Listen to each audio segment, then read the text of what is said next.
Welcome back, my friends.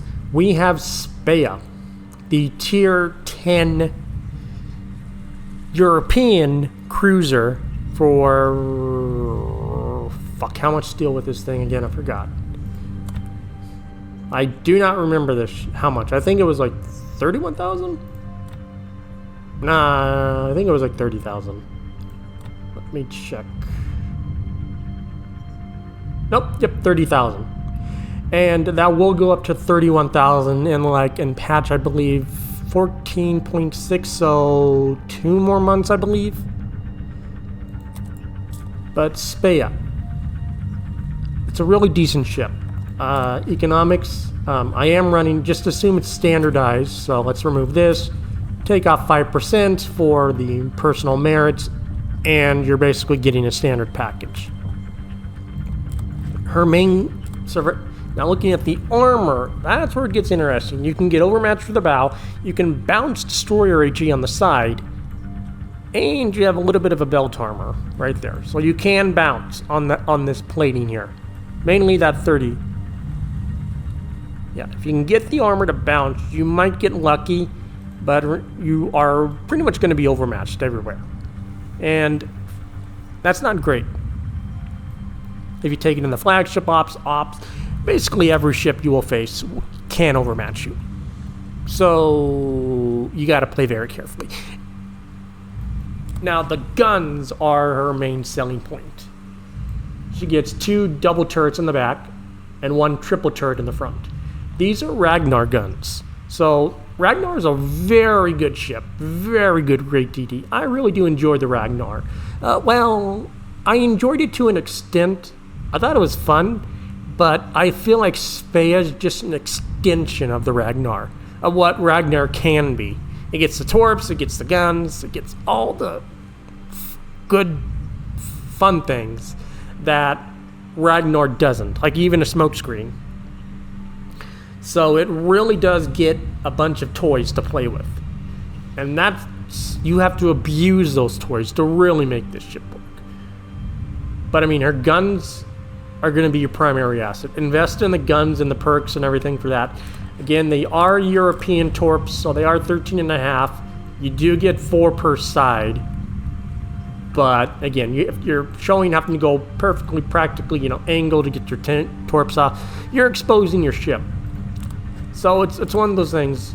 Do you expose the ship to get the torps off, or do you play it more safe to use the guns? I would recommend using the guns.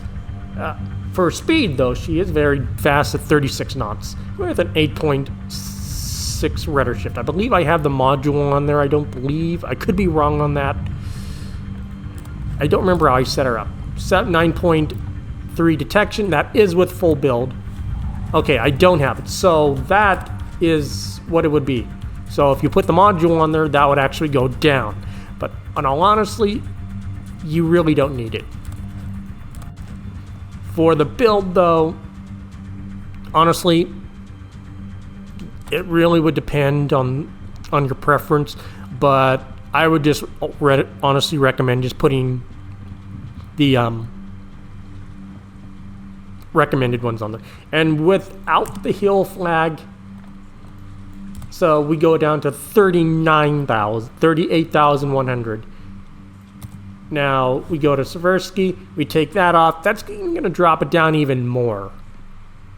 So you have to really invest in all the health abilities. If you don't, you're going to be hurting really badly. Seversky, of course, because he does have his perk where you get, after 8 torp hits, you get a torpedo reload booster. If you can get your torps off and get that skill activated, it's worth it. And then there's also the AA. Again, it's Ragnar, so it's basically a small Ragnar, so it has decent little AA. But this is what I'm honestly running.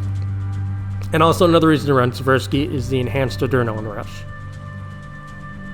I feel like I can get away without priority target. If I was going to add more, I probably would do, for my last 4 points, probably heavy HE and... Honestly, what's the turret traverse on this? Yeah, I would probably do Grease the Gears and Heavy HE for the 21 points. That's what I was honestly run. If you really wanted to get away with it, you could do Top Grade Gunner, but you're not going to be at the front line, so I wouldn't recommend it. You're going to be more of a second line ship, even third ship. You're going to see me holding down a whole flank on my own, and it's not easy, by far. One wrong move and you do screw up. You will see me lose chunks of HP really quickly. So in a sense, I'm showing you how the ship can die really fast, but also how to make use of it and live as long as you can. And this, I believe, was my third match in the Svea. But let's get into the gameplay so you can see the ship. And I would really say, as a beginner, skip to the third wave. Yeah, skip to the third wave and the reinforcements, and go from there. Welcome back to the Svea review, folks. So we're in Svea. Cap's in the Hindenburg. Rokatsuki's in the most valuable ship in the game, the Kitakami, which, according to Wargaming's new rarity system, it will be considered an epic ship.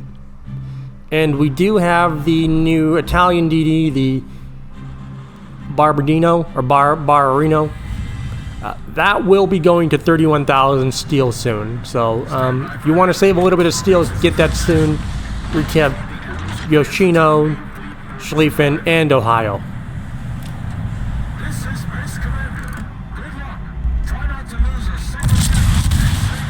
And this was a very how in the hell did I win match, or how the hell did I even live match. But Svea, as we did in the small review portion, the main focus of the ship is in the gun. Yes, it does have torpedoes, and the torpedoes are 13.5 kilometers, but you only get 3 torpedoes per side. The whole gimmick of this ship is the guns, and the Ragnar guns. They're really good guns. But look at the Italian DD. Look at that fire that's just going in on everything. That's quite a bit of fire.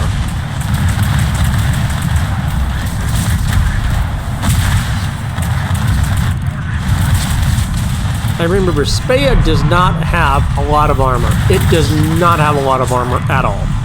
It has very light armor. It is very, very prone to basically being nuked off the map. It is a very nukeable ship. It is a very tricky ship to play. And honestly, I want to say my third battle in it. It was a ship I wanted to bring you guys a review on, but I don't play to get the footage hardly anymore. I play just to have fun. And you know, if we manage to get some footage, we'll get some footage. But most of the time, the footage comes when the footage comes.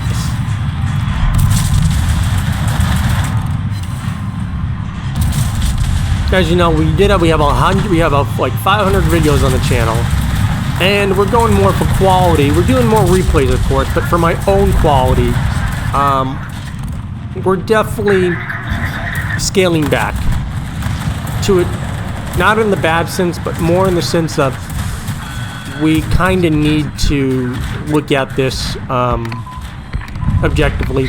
Now, the DD did drop depth charges. That whole minefield is going to go boom. I mean, it disappears. Destroyer depth charges are the best ways to clear a minefield.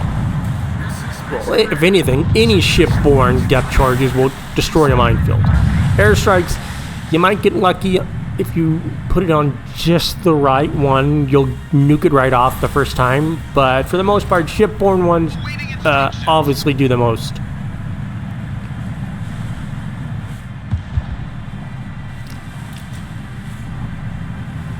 Looking at the kill feed, 1, 1, 1, and 1.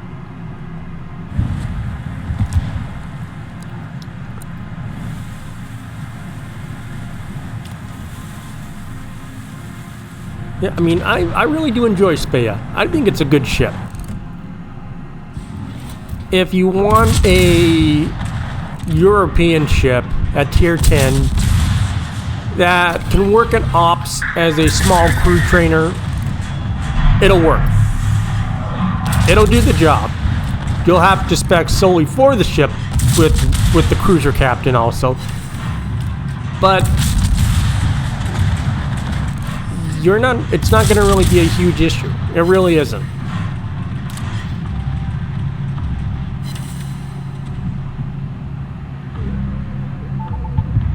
With the amount of fire that DD is putting out, I honestly don't go for those low health targets because he just out DPMs me. And we're still staying at we're trying to stay at around 10 kilometers. We don't have the armor. We get focused on extremely soon, and we will be dead very soon. The good news is it does have these fast reloading smokes, and you will see me use those several times. And yeah, it has a minute cooldown, so it's a very efficient smoke. So it's there for when you really need it. I didn't really make a huge amount of sense of my consumables this match because we're in a pretty good position where we know where the bots are going to spawn, so we can set our ship up. And like Nuremberg, Rune, and other cruisers that have most of the guns in the back, kiting away is probably the best thing.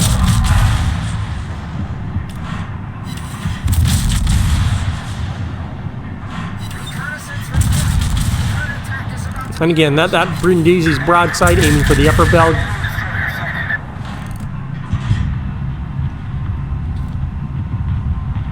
Cap, not in a good spot. Really not in a good spot. Very much not so in a good spot. Ohio's fucked.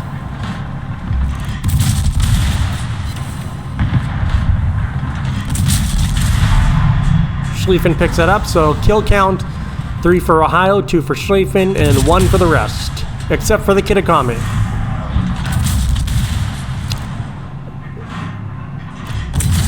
But by the end of that will change for Mr. Roll Katsuki. And then I was like, okay, let's just drop these torps and just do our best. Nothing has radar, so we don't have to really worry about that just yet. The Ohio's still here, so we can kind of be a tad bit aggressive, but we do need to be wary of what is out there. I mean, by far. If we're not, we're screwed.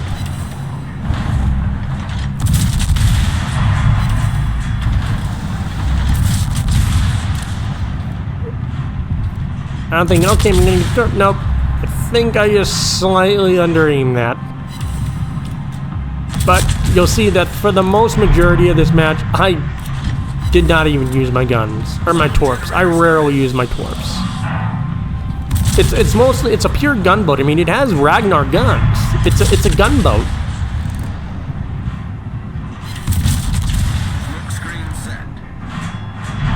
Ohio does go down the Haragumo torps, and we're in a very bad spot. I mean, we're in a very bad spot. We've got a Clausewitz on our right. We got Venezia and Hindenburg on the left, with a Yamagiri and an Elbing. And Elbing has cruiser guns, which will hurt. And I want you to see how fast this ship can melt under fire.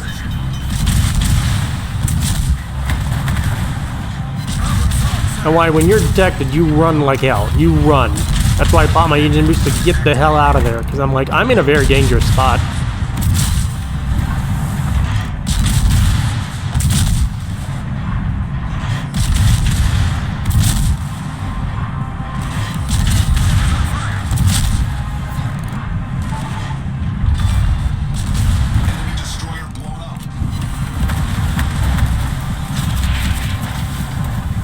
And, you know, I'm not taking time to properly aim. I'm trying to get my ass out of here.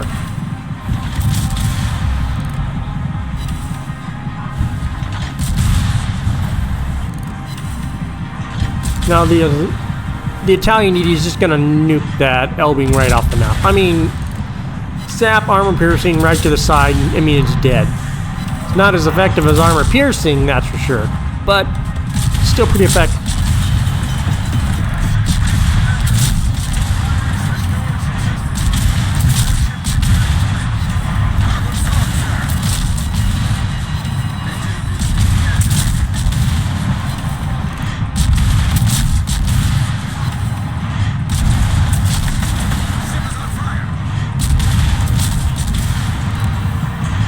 Yeah, it's not looking good for us. If he gets one more shot off, we're screwed. Yeah, that was pretty damn close. And I'm like, okay, let's get that heal off. Let's get the heal off. And we know, look at where Okatsuki's at. He's gonna nuke. Oh, look at Cap. He's at 857 HP.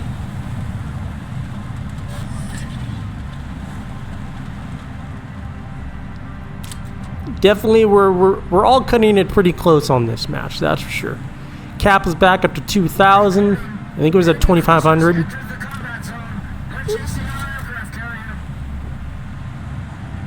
And most of the team is on that side. Okatsuki nukes the Venezia. He will be nuking the Clausewitz soon too. So, looking at the kill count for that, that is 2 for him. 3 for the Hinden, 2 for the Svea, 4 for the Obrero, 3 for the Ohio, 1 for the Schlief, 1 for the Yoshino, and 2 for the Schlieffen. I know that the whole team is on that side, and I'm like, okay, I should probably try to at least 1, I need some damage.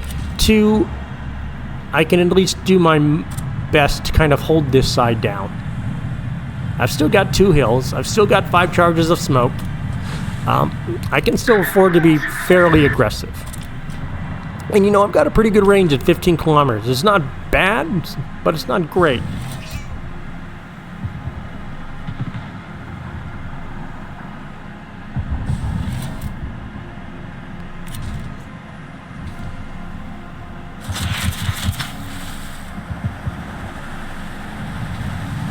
I mean, we're dropping torps and we're just gonna hope we hit something and maybe they drive into them. Hindenburg does go down, unfortunately. You were saying that he was getting, well, shot at the butt by the Yamatos and the Satsuma and the Clausewitz. So it was very unfortunate that he was, you know, sometimes I do wish I'm recording these live with Cap and Rokatsu, because I would just love you to hear his reaction at times.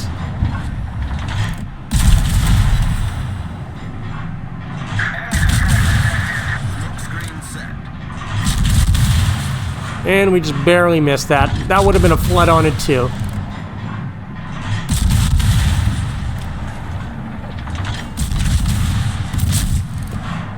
And we know we have at least this fort here to help kind of draw some fire. So we can afford to be kind of a tad bit aggressive. We just have to stay basically behind the fort. They'll shoot the fort, but not us.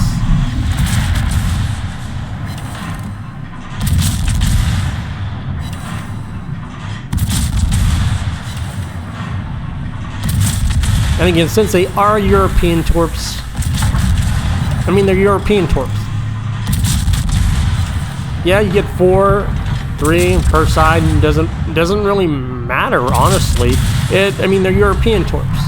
I mean, looking at the damage, yeah, that's 10,000, but when you take in torpedo reduction, that's significantly not a lot of HP. That's very little.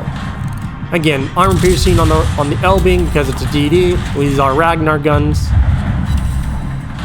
And that was about, what was that, about 6,000 right there just from 2 salvos.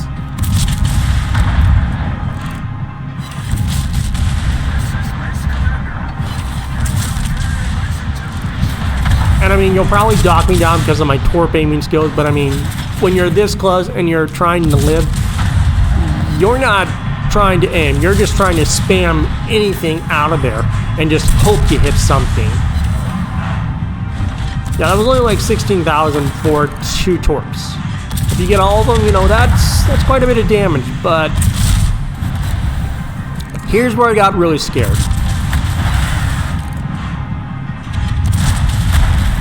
Ow! Ugh. I honestly thought I was dead here. Yoshino does come in and does manage to get it. I want to say I would have gotten it. The Elbing guns are looking at me. They are looking at me. And I do take a shot. And if I hadn't DCP'd that fire, that would have killed me. Now, again, Elbing, armor piercing to the side. My detection's like 5.5 kilometers, I believe. So I still got a point for detection. So, but again, I'm only at 2,765 HP. That's not a lot of HP. Not at all. And I'm going to do something incredibly stupid. And I beg you, viewers, don't do this at home. Please don't do this at home. I can get away with it with a little bit of luck and a little bit of skill. Odds are you're not going to get away. We do drop our torps, and we're like, okay, run. We do have our smoke. Real Ketsuki's, of course, you can just run into my torpedoes. You'll just go under you. Drop my smoke. Again, I am still detected by his hydro. We're literally 1,500 HP. Like, we were pretty damn close to death for an extra, like, 30,000 in damage. But we end up with 375k, a nice over 500,000 credits, and an almost 4,000 free XP for Svea. That's a really good game. That's a really good game. Looking at the team score, I'm top with 2436. Schlieffen is second with 2287. Cap is third with 2184. Then the Barbero is 2001, and Katsuki is 1785.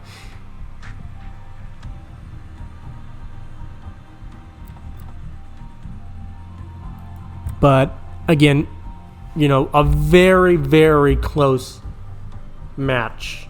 And I honestly thought I would get, I did about only like 33,000 with those torps. And then fled on top of it. It really is like, okay. It really adds up to like, what the hell? Well, not in the what hell. And for the Pinamonte that we were constantly farming, we did about 95k to him. Looking at the damage though. Let's look at the damage, shall we? Pinamonte did 17,000 to us with his sap shells. Clausewitz did 11,000 with HE, plus his secondaries. I did about 20,000 to us, plus the 7,500 from the LB.